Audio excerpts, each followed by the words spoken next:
Muito bom dia, boa segunda-feira, meus contribuintes e também minhas pagadoras de impostos. Tudo bem, meu povo? Não sei se está fazendo barulho da escola, está na hora do recreio. Se você estiver na hora do recreio, tá certo. Se estiver na hora da aula de geografia, tá certo também. Você não me vai matar a aula de geografia para assistir vídeo, hein? Assiste só os anúncios. Vamos lá, se vocês viram aí a super thumb que eu fiz, vocês já sabem o menu do Café com Beckler, que hoje, será que tem café? Será que não tem café? É isso mesmo. Hoje tem um case de microfone de lapela, porque eu voltei do Barcelona agora, enquanto está exportando ali o treino do Barça, que eu não posso fazer muita coisa, eu estou gravando isso, eu não lembrei nem de pegar uma xícara. Ficou meio corrida as coisas por aqui. Então vamos lá, Bayern e Bayer, PSG e Nice, Inter e Milan, Flamengo e São Paulo, Real Madrid, Real Sociedad, enquanto eu tomo minha case de microfone de lapela. Se vocês estiverem tomando o cafezinho de vocês, um bom acompanhamento. Vamos falar desses 5 jogos que eu vi, vocês já sabem muito bem, os jogos do Barcelona. Tem vídeo normalmente só sobre o jogo do Barça, que eu acompanho mais de perto, então já tem um vídeo desde sábado lá no Estádio Olímpico de Montjuic. Bayern e Bayer Leverkusen, 2-2. Um grandíssimo jogo. Coletivamente, eu acho que muito superior do Bayer Leverkusen em relação ao Bayern de Munique, mas ainda tem muita força o Bayern de Munique, tem muitos bons jogadores, o que é capaz de fazer com que ele equilibre jogos, que ele consiga se impor muitos momentos do jogo. Começa muito bem o Bayern de Munique, os primeiros 15 minutos são de domínio do Bayern, e depois, com o tempo, o Bayer Leverkusen começa a sair jogando melhor, ocupar melhor o meio-campo, achar Writz e Hoffmann, esses dois jogadores que jogam atrás do Boniface, com Frimpong, que é um ala velocíssimo pela direita, com Grimaldo, que é mais de controle pela esquerda, e o Leverkusen controlou melhor o jogo. O primeiro gol do Bayern de Munique sai em uma jogada de bola parada, defendeu muito mal as bolas paradas o Bayer Leverkusen durante todo o jogo, o Harry Kane aproveita para fazer 1-0 e conseguia se impor, conseguia marcar na frente, conseguia ter um bom ritmo o Bayern de Munique. O que me chamou a atenção é a incapacidade do Bayern de manter o ritmo alto e forte por muito tempo. O time, por exemplo, que ganhou tudo na temporada 2019-2020, o time que a gente viu nos últimos anos, que é sempre um time muito temido, porque é muito forte, muito intenso, que atropela muito, que encurrala muito seu adversário, parece que a gente está vendo lambejos desse time ainda acontecendo. Consegue fazer isso no início do primeiro tempo, consegue fazer isso no final do primeiro tempo e consegue fazer isso mais ou menos entre os 35 e os 45 do segundo tempo. Mas não consegue manter esse ritmo por muito tempo e mais, quando não está fazendo isso, quando não está encurralando o seu adversário, ele não está controlando o jogo. Então, me chamou a atenção. Claro que o Bayer Leverkusen tem muitos méritos, mas também, como o Bayern de Munique já há algum tempo não consegue ser esse time forte, constante, e eu acho que isso passa muito por irregularidade dos seus jogadores.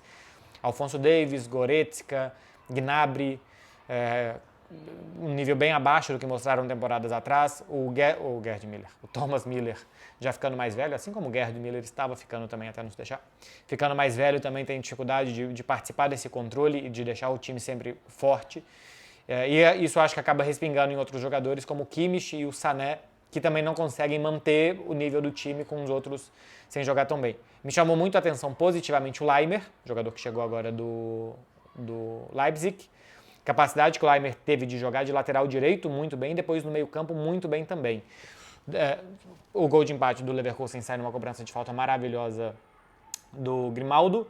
O Writz estava, acho que, muito bem na movimentação e conseguia ser encontrado e dar opção entre as linhas, mas o passe final dele não foi bom nesse jogo, né? Algumas vezes ele não conseguiu colocar o Boniface em boa condição, até o Grimaldo, quando chegava em diagonal pela esquerda, em condição de finalizar.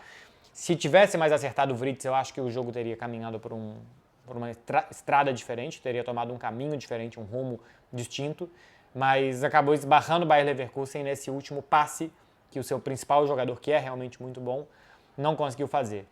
Tem algo interessante no segundo tempo, as mudanças do Bayern. O Kimmich sai e não gosta. Era normal que ele não jogasse 90 minutos, porque tinha saído machucado com a seleção da Alemanha no jogo contra o Japão, nem jogou contra a França, mas eu até achava que era por isso, que ele não gostou, mas que ok. Mas depois perguntam para ele, acho que na zona mista, o que ele achou da substituição, se era porque ele não aguentava jogar 90 minutos, questão física. Ele fala, vai perguntar para o técnico. Talvez já mostrando alguma fratura entre Kimmich e Thomas Tuchel, que já vinha desde a temporada passada, né, quando se noticiou que o Joshua Kimmich gostaria de deixar o Bayern por desentendimentos com Thomas Tuchel. Vamos acompanhar isso de perto, tá? Acho que é uma situação para ficar de olho. É um dos jogadores mais importantes da equipe e que pode não viver os seus melhores dias com seu treinador. Entra o Matistel. Eu achei muito estranho que ele tenha ido jogar na ponta esquerda. Eu achava que o Bayern de Munique jogaria com 2 jogadores mais perto da área, o Matistel jogaria do lado do Harry Kane e que o Musiala seria aberto por ali, esvaziando um pouco o meio campo. Não, o Musiala continuou jogando na posição do Thomas Müller como um 10 e o Matistel aberto pela esquerda. E eu já desisti de twittar durante o jogo porque a gente tem muito mais errado que acertar. De vez em quando eu twito, mas eu tava para twittar que não fazia muito sentido o Matistel jogar fora da área, porque eu gosto dele ocupando o espaço de dentro da área, tirando normalmente a marcação do outro atacante e aproveitando o oportunismo por ali. Pois não é que o Matistel aberto fez a jogada do gol do Goretzka, que aliás jogou mal e acabou fazendo o gol. Então, o que só mostra que o treinador entende muito mais de futebol do que eu, o que também não é mais do que obrigação do treinador. Aí depois tem um pênalti absolutamente desnecessário e pouco inteligente do Alphonso Davies, né? Uma bola que está quicando para sair da área e ele atropela por cima e por baixo o jogador do Bayer Leverkusen e faz o pênalti, que depois acaba convertendo em um gol de empate, já nos acréscimos do segundo tempo. As dicas que eu dei no final de semana, esse jogo eu falei, menos de 4 gols, se saísse 4 anulava. Cara, até os 44 do segundo tempo, 43 do segundo tempo, 2 gols e 2 gols já daí para os acréscimos. Passando para outro jogo, da noite de sexta, PSG e Nice. Só uma coisa, eu tentei ver Porto e Estrela... não lembro agora qual era o nome do time. Era um estádiozinho pequeno, um time de verde e vermelho, sinceramente não me lembro. Um time pequeno de Portugal. Porto venceu por 1-0, com gol do Taremi, entrou no lugar do Evanilson. Queria assistir o Porto por ser adversário do Barcelona daqui a uma rodada na Champions. Não consegui ver, não tem campeonato português que passa aqui. Nenhum modo consegui assisti algumas coisas, mas vi que o Porto permitiu algumas chances para o Estrela, que eu estou pensando que é Estrela Amadora, mas certamente um time não deve chamar isso. Mas enfim, estranho o jogo do Porto. Veremos. PSG e Nice, 2-3, o PSG perdeu a sua primeira no Campeonato Francês, 5 jogos, 3 tropeços. É verdade que o primeiro e o segundo jogo ainda com um time bastante mexido, né? Sem Dembélé, sem Mbappé, só entraram no meio do segundo jogo, mas dessa vez não, essa vez estava Dembélé, estava Mbappé, estava Gonçalo Ramos, o Kolo Muani entrou no segundo tempo, não tinham 2 jogadores muito importantes, Marquinhos e Ugarte, e acho que fez muita falta. Fica muito claro que para o que o Paris Saint-Germain quer jogar, não dá para esvaziar o meio campo e deixar sem a qualidade de saída de bola do Marquinhos e sem a qualidade também de sair jogando e de pressionar do Ugarte. Foi um time muito vulnerável aos contra-ataques do Nice desde o primeiro tempo. O 3-2 que o Paris Saint-Germain se manteve vivo até o último minuto é mentiroso, porque o Nice merecia vencer o jogo realmente, teve até chances para fazer mais gols. Me pareceu um PSG mais parecido, assim, um passo atrás, mais parecido com o da temporada passada e de temporadas anteriores, muito acelerado e ansioso para que a bola chegasse logo nos atacantes para resolver o jogo, do que eu vi no jogo contra o Lyon e que eu tinha visto antes um pouco contra o Lens também, de um time que queria trabalhar mais a bola, que tinha mais paciência, que queria que a bola passasse mais pelo meio campo para confundir o rival e chegar em boas condições para os atacantes. O Mbappé recebeu bolas em muitas más condições, fez os 2 gols, essas 2 sim recebeu bem, mas toda a construção de jogo do PSG acho que foi muito ruim, foi muito acelerada, foi muito errada também, e proporcionou muitos erros que o Nice aproveitou para contra-atacar.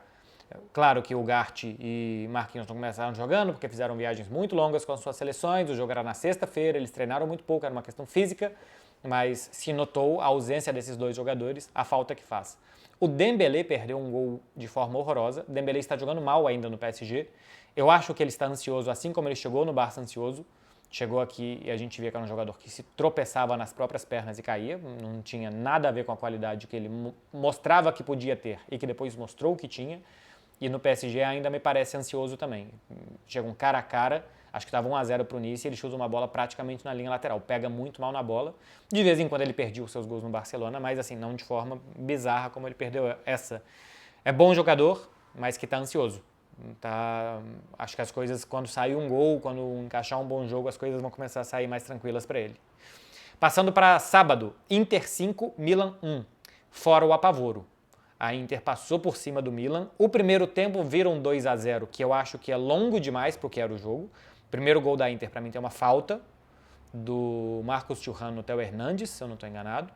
E o segundo gol é um golaço do Marcos Thuram. A Inter contratou um outro Lukaku, né? Um jogador fortão, que abaixa bem a bola, que arranca muito bem também, que vai arrastando o zagueiro e de boa finalização, como a gente viu o Marcos Thuram, que é muito forte, é muito rápido, mas que fez um golaço, o segundo gol impressionante. É mais prêmio do que acho que merecia a Inter pelo primeiro tempo. Acho que o Milan termina bem o primeiro tempo e sofre esse gol. E aí no segundo tempo volta com os braços muito baixos e os gols da Inter vão caindo um depois do outro com alguma facilidade até já no final da partida. Gostei do Marcos Thuram, gosto do Marcos Thuram já desde tempos de futebol alemão.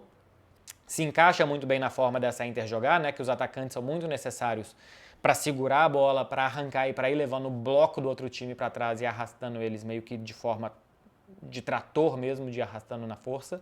Agora, me chamou a atenção que muitas vezes, quando o Lautaro voltava para construir um pouco mais na saída de bola da Inter, para ajudar um pouco mais a saída, ou Dumfries ou Di Marco se metiam do lado do Marcos Thuram. Então, assim, os alas da Inter entrando muito em diagonal, desde áreas muito retrasadas ainda do campo. Uma novidade tática, que eu não me lembro de ter visto o Simone Inzaghi fazer isso na Inter, mas Marcos Thuram, o Dumfries, especialmente ele, que começou muito bem a temporada, especialmente ele muito por dentro. Barella muitas vezes abrindo mais para fazer saída de bola, porque como você tem 3 zagueiros, um desses 3 abre como lateral e um lateral do outro lado, então um dos alas sobra, então ele vai se juntar ao atacante lá na frente para jogar mais jogadores do time adversário para trás. E especialmente, eu vi o Di Marco fazendo esse movimento algumas vezes, mas o Dumfries fazendo várias vezes esse movimento. Gostei, achei interessante, mais uma saída, mais uma alternativa da Inter para fazer o que ela quer. Atrair o time adversário, fazer bolas longas, para que ela chegue nos atacantes e rapidamente eles consigam ser acionados em condições como foi o Marcos Thuram no segundo gol da Inter, por exemplo. De dicas, meu povo, 5 gols da Inter, nenhum do Lautaro e nem pênalti ele bateu. Achei que ele bateria o pênalti, foi o Çalhanoğlu, né, que bateu e fez um dos gols da Inter. Vamos ver que impacto que isso tem no Milan, esse golpe, mais um golpe da Inter em cima do Milan, que começou bem a temporada, já tem jogo muito importante contra o Newcastle nessa terça-feira. De um grupo que eu imagino inicialmente que Paris Saint-Germain e Newcastle vão se classificar, mas veremos o que Dortmund e Milan podem fazer. Eu acho que o Newcastle não começa tão bem no campeonato inglês, o Dortmund vai se recuperando na Alemanha, né? Venceu um jogo de virada difícil esse final de semana, não assisti. E o Milan antes desse jogo tinha 100% de aproveitamento. Acho que a gente pode ter distâncias mais curtas do que eu imaginava quando saiu o sorteio. Jogos de domingo. Flamengo 0, São Paulo 1, Real Madrid 2, Real Sociedad 1. Assisti os dois jogos ao mesmo tempo e estava um pouco cansado já domingo à noite. Tinha acordado muito cedo para fazer esporte, depois eu tive um aniversário, então assim, não vou falar tanto porque eu realmente assisti mais cansado. Essas duas partidas não consegui assistir com tanta atenção. Nada do Flamengo, hein? Nada do Flamengo. Mas é um time com tantos bons jogadores e uma quantidade de nada acontece, se defende mal. Acho que o São Paulo poderia até ter feito mais. O São Paulo acho que queria levar o jogo para o Morumbi com alguma vantagem. Conseguiu essa vantagem, ok. Não quis explorar mais. Acho que o segundo tempo ficou muito atrás. Eu vi o Caleri muito isolado na frente. Mas a facilidade que tem o Nestor para correr pela esquerda no lance do gol, que é uma muito boa inversão de bola do Wellington, né? Do Wellington Rato. Que o Nestor faz uma excursão pelo lado esquerdo do ataque do São Paulo e cruza para o centroavante, o artilheiro do time sozinho, porque o lateral do Flamengo cai, não lembro agora se era o lateral, o marcador do Flamengo cai na disputa com o Caleri antes da bola entrar na área. Uma facilidade muito grande do São Paulo de fazer 1-0. Teve chance depois com o Lucas no segundo tempo, num contra-ataque mais ou menos parecido, né? Que a bola vai para um lado, gira para o outro, a defesa do Flamengo se encontra muito mal e que não cria nada. Praticamente o Flamengo não levou perigo ao gol do São Paulo. Pouquíssimo do Flamengo, que vai ter que tirar não sei de onde, porque as individualidades não estão jogando bem. Acho que o Arrascaeta volta para o segundo jogo e ele é um jogador de muita estrela, talvez dê um novo ânimo para esse time, mas coletivamente é um nada. Eu acho que o Flamengo deveria ter demitido o Sampaoli depois da derrota para o Atlético Paranaense, porque era lógico que ele não ia melhorar esse time e era evidente que o golpe psicológico da saída dele podia ajudar. Acho que o Flamengo errou em não demitir o técnico, porque melhorar esse Flamengo ele não vai, a gente já viu que ele não melhora esse time. E acho que pelo menos algum golpe, um novo treinador qualquer que fosse, podia dar um respiro, uma melhora de ambiente. Bom, agora que saiu o técnico é com vocês, jogadores, jogar a culpa nos caras, jogar a responsabilidade neles. Eu acho que depois do jogo, o que faz o Gabigol é horroroso. O que faz o Gabigol de abrir a porta da sala de imprensa com todas as câmeras ali e mandar um beijinho pro Dorival Júnior. É um claro recado para a diretoria, pro Sampaoli. E o Gabigol acho que não está em condições de sair mandando recados. Né? Tá jogando mal, é um mau ano do Gabriel. Só tende a piorar. Você faz isso uma semana antes da finalíssima da Copa do Brasil. Você não vai ganhar nada com isso, só tende a piorar. Então, assim, não tá ajudando, para de atrapalhar. Deu uma atrapalhada boa. Pode ser que ele, como é um grande jogador e tem uma capacidade decisiva muito grande, pode ser que faça os 2 gols do título e que beleza. Ele tem personalidade, ele chama responsabilidade, ele pode ir lá e definir as coisas. Mas as coisas não estão indo bem, o time está coletivamente mal, você está individualmente mal, dá uma segurada, porque esse beijinho que ele manda pro Dorival é um recado para tanta gente dentro do Flamengo e que tenta um pouco tirar até a responsabilidade dos jogadores, né? Bom, com um técnico melhor, com esse técnico aqui, todo mundo jogava melhor, então assim, não ajuda em nada o que fez o Gabriel Barbosa. Real Madrid 2, Real Sociedad 1. O Real Madrid é um time que a transição que o Real Madrid faz, né? A saída de defesa para o ataque no primeiro gol é maravilhosa. Começa com o Valverde lá na defesa, pelo lado direito, a bola vai rodando, chega no Rodrigo, o Rodrigo vai indo em diagonal por dentro, puxa a marcação, abre para o Fran Garcia, todo mundo entra na área, o Valverde que estava lá na direita vem correndo até o outro lado para fazer o gol de empate. É uma maravilha realmente o primeiro gol do Real Madrid. O segundo também é muito bonito também nessa jogada, que o Rossellu acaba marcando.